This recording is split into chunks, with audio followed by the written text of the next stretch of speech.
Demak, chempionat poyoniga yetib boryapti va Bunyodkor futbolchilar 2 tur qolganda, chempionat yakunlanishiga 2 tur qolganda mamlakat chempionligiga sharafli nomni qo'lga kiritishdi va O'zbekiston sharafini Osiyo Chempionlar Ligasida nechta jamoa hal etishi masalasi ham ko'rib chiqilishi kutilmoqda.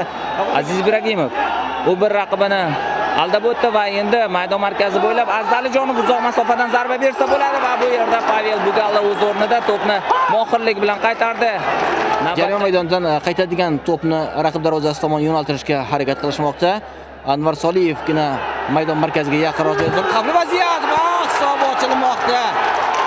Qadrli futbol ishqibozlari, mana ko'rib turibsiz.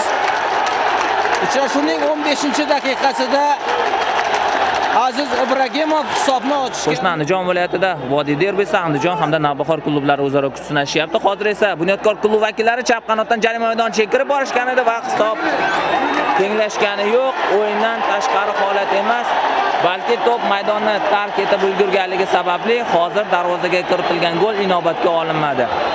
O'rinbosarlar tarkibi o'rtasidagi uchrashuvdagidek Anvar Soliyev hozir himoyachilardan qochib ketishga muvaffaq bo'ldi. Darvozabon yakka-yakka chiqdi va uning zarbasidan so'ng to'p darvoza ustini yonginasidan o'tib ketdi. Hozir to'p jarima maydonchasiga yetkazib berildi. Himoyachilar to'pni qaytarishga urinib ko'rishdi. Xavfli vaziyat va to'p darvoza to'rida.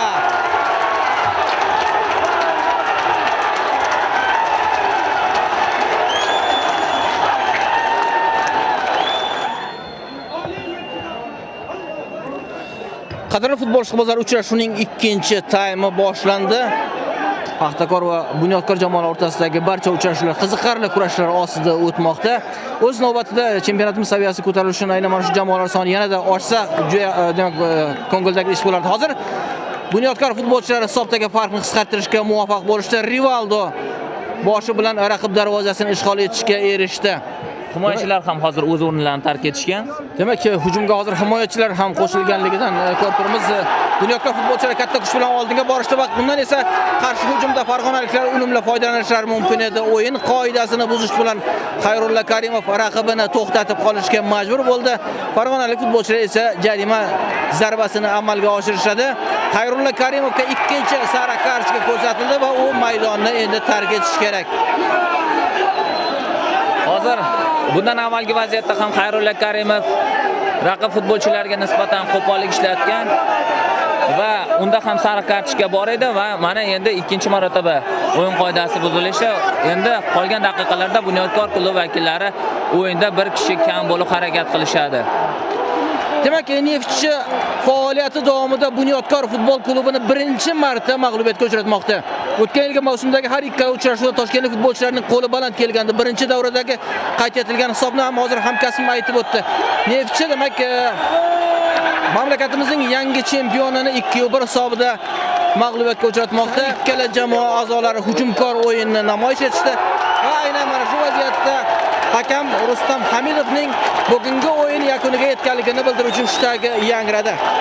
Qadrli futbol ishqibozlari, bugungi g'alaba bilan biz Neftchi futbol klubi o'yinchilarini, muxlislarini tabriklaymiz va o'z navbatida Bunyodkor futbol klubini mamlakat chempioni bo'lganligi bilan chin qalbdan tabriklaymiz. Keyingi o'yinlarda ham ularga omad yor bo'lishini tilab qolamiz. Bugungi reportajimiz esa Sport telekanali translyatsiya studiyasi hamda Farg'ona viloyati teleradio kompaniyasi bilan hamkorlikda tayyorlandi.